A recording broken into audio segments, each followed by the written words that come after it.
Let me guess, you've tried Mint, you've tried YNAB, maybe you've even done the Dave Ramsey envelope thing for like, I don't know, 3 weeks. You make decent money, maybe 80,000, maybe 150,000, maybe more. But every single month you get to the end and you're like, where did it all go? Now, some financial guru tells you that you need more discipline, you need a better budget, you're spending too much on lattes. Sound familiar? But here's the truth, you're not failing. Your system is failing you because budgets manage the wrong thing. Now in this video, I'm gonna show you the 4 levers that actually control wealth and why everything you've been taught only touches on 2 of them. And by the end of this video, you're gonna understand why your successful neighbor who makes less than you somehow has more freedom. So let's go.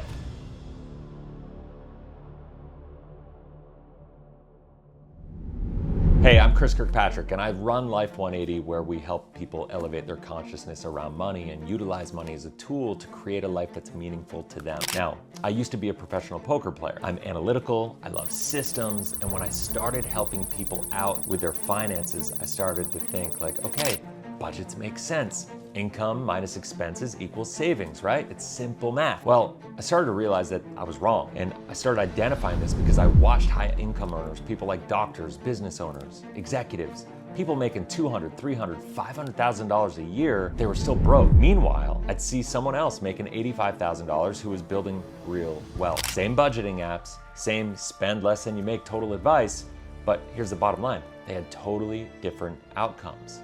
So I started asking, what's the difference? And what I discovered was the 4 levers. And more importantly, I discovered that most people are really only pulling 2 of them. So let's talk about why budgets fail. Now, I'm not talking about you failing, I'm talking about the system failing. What's the purpose of a budget? Well, a budget is designed to control your behavior. You set categories, $500 for groceries, $200 for entertainment, maybe $100 for gas, and then you try to stick to it through sheer willpower. But here's the problem. Willpower is a finite resource. You use it all day at work, dealing with your kids, resisting the urge to throat punch your coworker who microwaves fish in the break room. You know what I'm saying? Like, this is crazy stuff. Willpower is a finite resource. And then you expect yourself to come home and make 47 micro decisions about whether that $8 burrito fits into your dining out category, or maybe your miscellaneous category. It's exhausting. So what happens? You quit. 3 weeks in, you stop tracking, you tell yourself, I'll start fresh next month on the budget thing. And that cycle repeats. You budget, you fail, you have the guilt, and then you restart. Budget, fail, guilt, restart, and you do that over and over and over again. But here's a deeper issue. Even if you had infinite willpower, budgets still wouldn't work.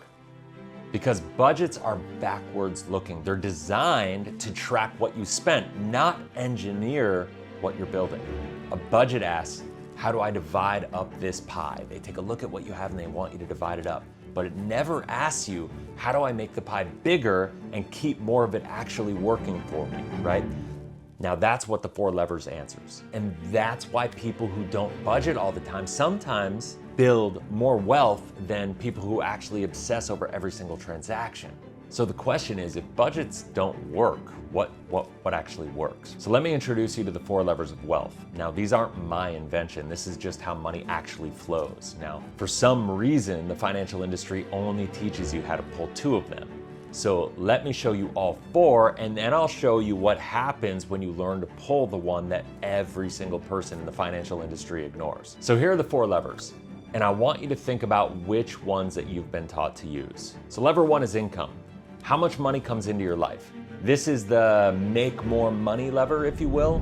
Get a raise, start a side hustle, negotiate your salary, grow your business.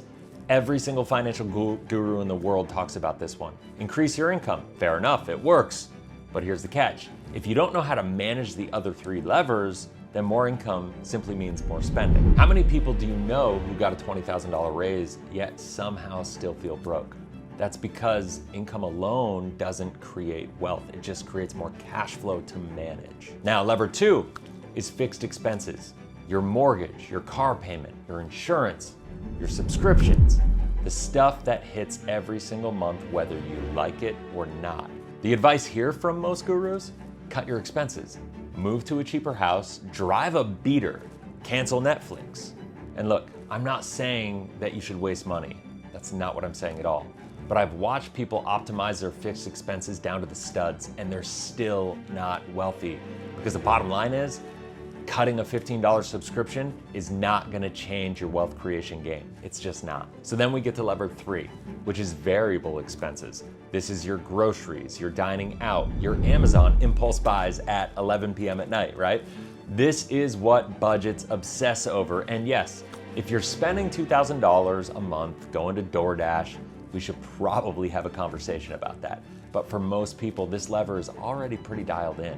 Now you can tighten it up a little bit, but you're not bleeding wealth or bleeding your wealth creation on lattes. You're just normal. So here's where we are. The entire financial advice industry is focused on those 3 levers. Make more, spend less on fixed expenses, spend less on variable expenses, increase your income, reduce your expenses. That's it. That's the formula that you've been handed your entire life. But the reality is there's a 4th lever, and it's the one that the wealthy manipulate that no one is teaching you. And that lever is velocity. And velocity is how many times your money works before it's gone. And this is a game changer once you understand it. Now, I'm not going to fully explain it yet. I'm going to save that for episode 2. But I need you to understand this part about it. It's not about how much money you make or how little you spend. It's about how many times you can get your money to cycle through productive use before it's gone. Now, most people's money has a velocity of 1. That's it. It comes in, it goes out, it's gone, done. But wealthy people structure their money so it works 2, 3, 4 times, maybe more before it's spent. That is velocity. And when you learn to manipulate this lever, every single thing in your financial life changes. So let me show you what this looks like in the real world. I'm gonna give you 2 people, same income, same expenses, but one knows about the 4th lever and one doesn't. Watch what happens. Meet Sarah and Mike. Both make $100,000 a year. Both have the same fixed expenses at $4,000 a month. Both have the same variable expenses at $2,000 a month.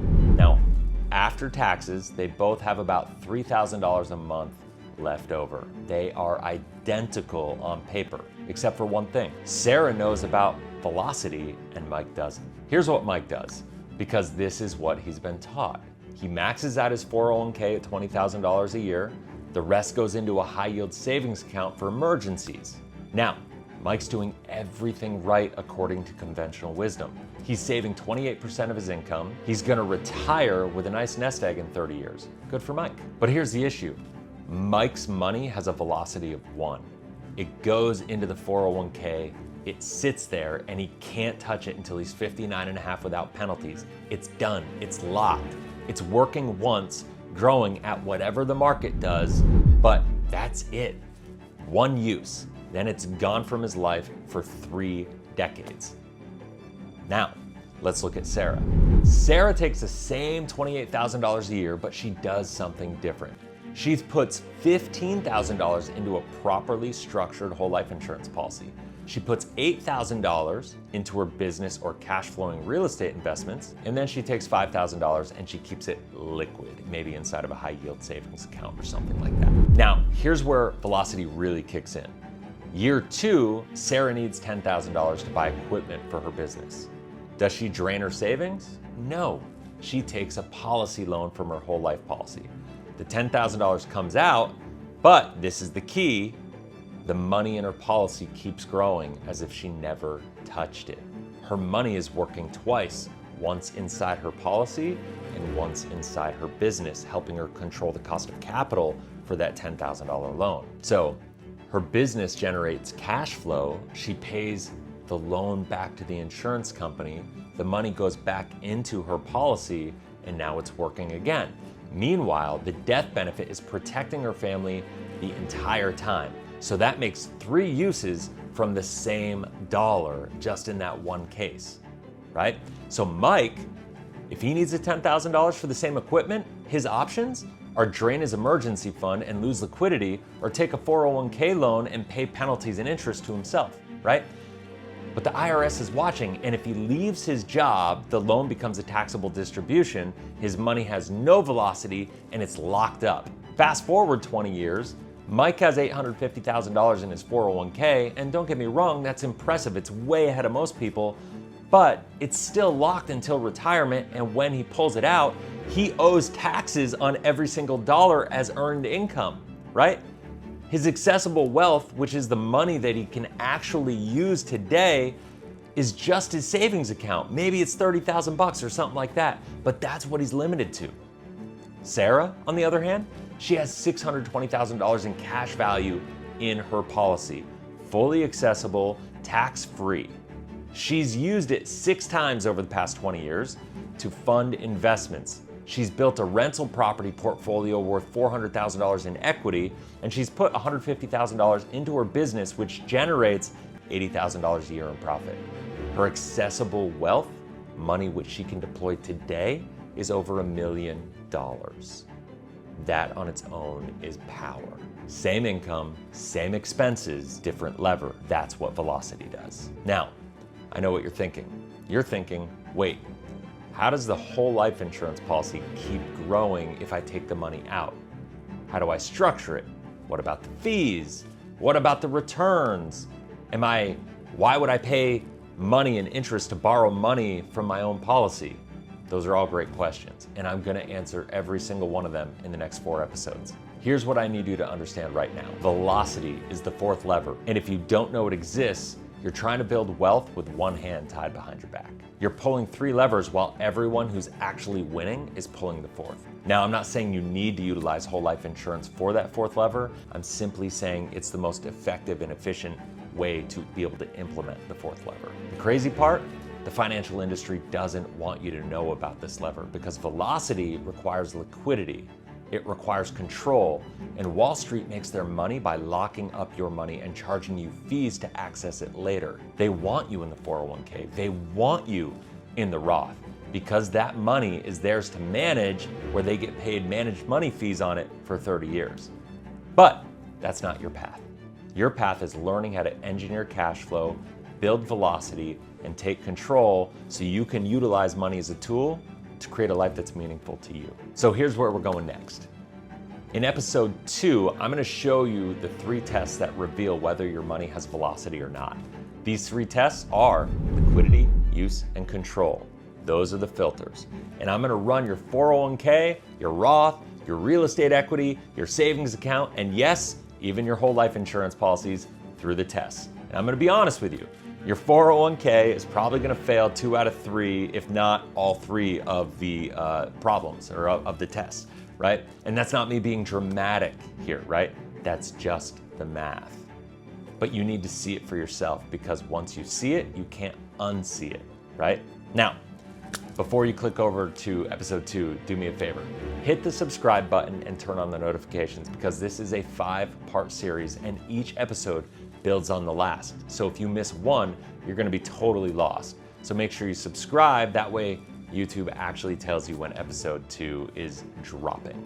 And also, drop me a comment below and tell me, which lever have you been focusing on? Have you been grinding on income, cutting expenses, or did you not even know the 4th lever existed at all?